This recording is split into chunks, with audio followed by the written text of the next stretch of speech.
সাবিলিল্লাহি ফায়াকতুলুনা ওয়া ইয়াকতুলুন ওয়া'দান আলাইহি হাক্কা ফিত তাওরাতি ওয়াল ইনজিলি ওয়াল কুরআন।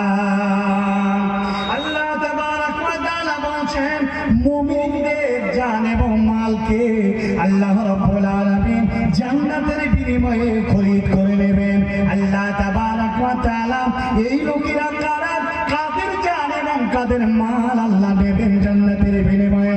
মহান আল্লাহ তিনি বলছেন তারা যারা আল্লাহর রাস্তায় জিহাদ করবে, লড়াই করবে, মারবে এবং মরবে।